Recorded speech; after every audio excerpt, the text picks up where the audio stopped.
Okay, wide receivers. Now, we are hoping that DeAndre Hopkins and maybe Michael Thomas and Brandon Cooks are on the move. And I think Hopkins really redeemed himself. People maybe thought he was on the way out. 2021, he averaged something like 6.4 targets per game, scored a lot of touchdowns, didn't really have a lot of yards. And then he was a freaking beast in 2022, even with one game where he had one catch on, I think, 10 targets with Trace McSorley. It was so good, especially with Kyler Murray. Holy cow. So I'm sure we'd be excited about Hopkins. Thomas and Cooks, if Michael Thomas or Brandon Cooks go to a new team, what do they have left in the tank? Are they the next Allen Robinson? They're going to pull a big fool you, draft him in the first. Well, for Tom, they wouldn't go in the fourth round or anything. But I don't think so. Are you concerned that Thomas and Cooks are just done, or do you think they still have something left to give? The Thomas situation is interesting because the fact that they restructured his deal, seemingly make it easier to release him, sort of, you sort of saw the writing on the wall that, okay, maybe 30 years old, missed the last, 2+ seasons. Is he just done? And then they signed Derek Carr, and he's seemingly excited about it. He tweets out, "Thank you, Jesus," for the addition of what he feels like is a quarterback upgrade. So maybe they mended defenses, who knows, and he stays in New Orleans. But I think you kind of know what you're getting with him. He's going to be a possession receiver. He's going to need a lot of targets. Maybe a team decides that he can be a different type of guy as opposed to a big slot receiver, and they make him more of an outside dominant force. I don't know if he has that ability to do that anymore. So we'll see. Cooks is, I think you kind of know what you're getting. He'll have to be in a situation where there's a good quarterback that's going to challenge downfield. I think in all the cases of these guys, certainly the target situation matters. So if any of these guys go to Dallas, you've already heard maybe Cooks to Dallas as a possibility. DeAndre Hopkins has talked about that as well. Are they going to be the target leader?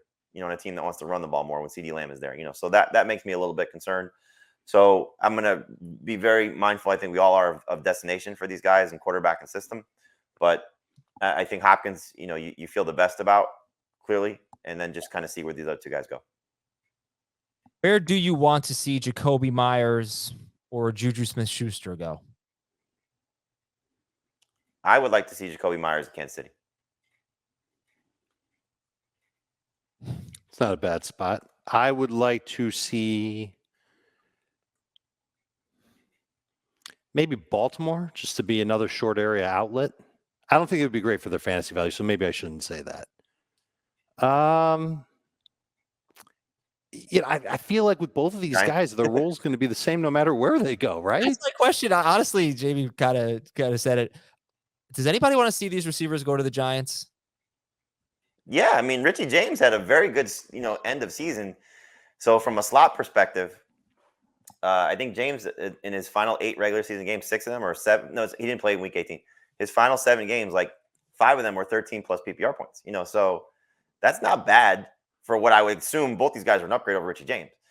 So it seemed as if that was a spot. Now, granted, when you're talking about Isaiah Hodgins and Darius Slayton and Daniel Bellinger, there wasn't a lot to work with there. So I don't know if this is the type of upgrade that you're asking for, but I do think that there's a chance for a slot receiver in Daniel Jones's offense and Brian Daboll's offense to be successful based on what we saw last season. There's a part of me that wants to see them go to like Houston or New England or Carolina, so I don't have to worry about them. I don't want to worry about them. I don't want to draft them. Yeah. I don't want to have them on my team. Good point. They could be a sinkhole on my team all year. That'd be a headache to start each week. Go somewhere where I'm not going to care. Yeah, I'll be a little bit more optimistic with Jacoby. I think he could be fun. He is about 50% in the slot, 50 to 60% in the slot, whereas Richie James was 80% last year. Trying to think of some other guys. Michael Thomas, actually, I think sort of mischaracterized as a slot receiver. He's about 25% in the slot in his best season. But a lot of his work, though, is in the seam in the middle of the field. That is true. Slants. Yeah. He's not right. He's not a real perimeter. He's not DeAndre Hopkins. I understand that. Well, I think he can do that. It's just he wasn't asked to do that all the time. Sean Payton's philosophy is the few things that you're great at doing, you're going to do a lot of, which is smart. That's why he didn't run a ton of go routes or, sluggos or anything like that. That's just so interesting because last year was really a bad year for wide receivers, and it was a bad year for quarterback play. So where do you want these guys to end up? I don't know. There aren't that many good quarterbacks. Is there a good quarterback that needs a number one wide receiver? I don't know. I mean, we could see a prominent rookie in Indianapolis with a potential upgrade over Michael Pittman. Bryce Young getting. Are these guys upgrades over Michael Pittman? I don't know if they are necessarily. Well, okay, I'll amend that. An upgrade over Alec Pierce or what Paris Campbell was. So getting some semblance of a better complementary option to Michael Pittman, or maybe just better than Michael Pittman. Yeah, and Patrick Mahomes is the guy who is a good quarterback who needs a number one wide receiver. But we just saw that. He's got Kelsey and he spreads the ball around a lot, and you've got Tony perhaps stepping up. If Juju went back to Kansas City or Jacoby Myers went to Kansas City, would you rank Kadarius Toney ahead of those guys or behind those guys? Ahead of Juju, behind Myers. In PPR, yes. Non-PPR, I think I'd bite the bullet with Toney. I want him to go to Arizona. Go to Arizona where you'll be useless, and I don't have to draft you unless it's round 12. Do you have any interest in Odell Beckham, Alan Lazard, Mecole Hardman, Darius Slayton, bunch of slot guys like Paris Campbell, Noah Brown, DeAndre Carter, Richie James, Greg Dortch, Sterling Shepard, DJ Chark? You are listing a lot of guys that are late round picks that have some pretty obvious upside. And if they go to the right place, if Odell goes to Dallas finally, I think I'd be pretty interested in that. I will gladly let somebody else draft Odell Beckham. How come? 30-year-old receiver coming off sitting out a season after an ACL tear, second of his career, and totally touchdown reliant, especially goes to a team like Dallas where they want to run the ball more. Yeah. How about Mecole Hardman? Last guy I'll ask you about here. Is there potential to be unlocked for Mecole Hardman? There's definitely some Hardman believers. And he was emerging a little bit.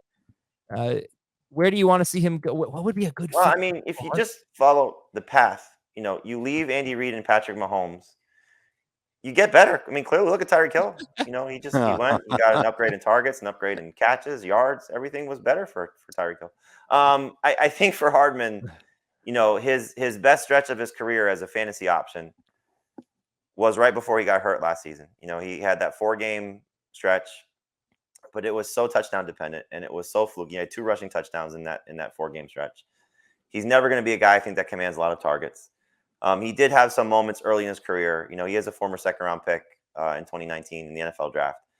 When Tyreek Hill was gone, he was good. I just think he's going to need a great play caller and a great quarterback, and he's leaving a great play caller and a great quarterback. And so if he ends up staying in Kansas City, maybe that's something that you can buy into and say, okay, Sky Moore, Kadarius Toney, maybe they bring back Juju and just run it back again with MVS also, then okay, see what we have. But I just don't see him as anything more than a complimentary receiver, a guy who's going to play in the return game because he's explosive, and maybe a gadget play here or there. I just don't feel like he's a great fantasy option unless, again, everything's perfect. But he's got speed, and that's what's going to make him attractive to other teams. And he won't be super expensive. So feels like a downgrade. Remember, he was drafted by the Chiefs. Tyreek Hill was in some trouble with the law, and it almost felt like they took Hardman as a guy that could play in the Tyreek role if they were to lose Tyreek. And he certainly didn't live up to that type of expectation at all. But he schemed up very nicely last year. You know where he's going to end up. Where's he going? Going to Washington. Ooh, replacing Curtis Samuel. Going to Eric Bieniemy. He's going to Washington. And Jamie, I had to say it because Heath would be very mad at you. We've talked a lot about the Chiefs. You haven't said Eric Bieniemy. It's always Andy Reid and Mahomes. Nobody.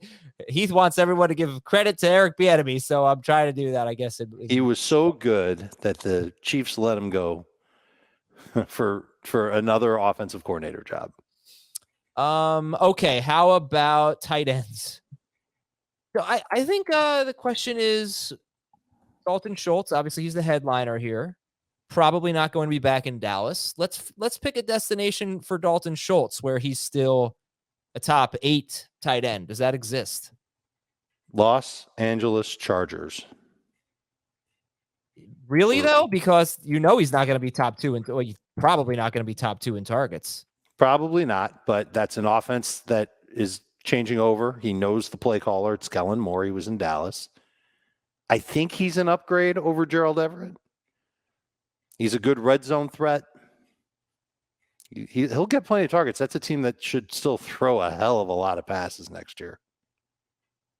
I think you could say there. You could say Cincinnati if they move on from Hayden Hurst. I think he would be an upgrade there. Just from what his production has been. New Orleans, if they decide they want to have a third tight end that they're going to have to pay. Chapman's a free. Oh, Taysom Hill. Sorry, Chapman's a free agent though, right? Yeah. He's a restricted free agent. Okay. So is Juwan Johnson, who's going to get attention. So I think that's just interesting based on the Derek Carr play with tight ends. How about Detroit? Anybody want to see him go to Detroit? That's not a bad destination, but I think I wouldn't rule out coming back to Dallas though. Okay. Yeah, all right. Mike Gesicki, Hayden Hurst. And the Giants, I think, could be in the market for tight end. A pass catching tight end for sure. Yeah. So any other tight ends interesting to you? I want to see where Gesicki goes. I'm not going to invest a lot of fantasy capital in him, and I certainly don't think a team's going to invest a lot of NFL capital in him. But, I do think that he's shown at times the athletic ability and the playmaking ability that if he does get the right target share, he could be a little bit of a surprise. So I'm curious. So he's somebody I'm going to keep my eye on. Dave, any final thoughts on tight ends? It's a mostly crappy group. Very few landing spots that are good. And it's a draft loaded with tight end prospects.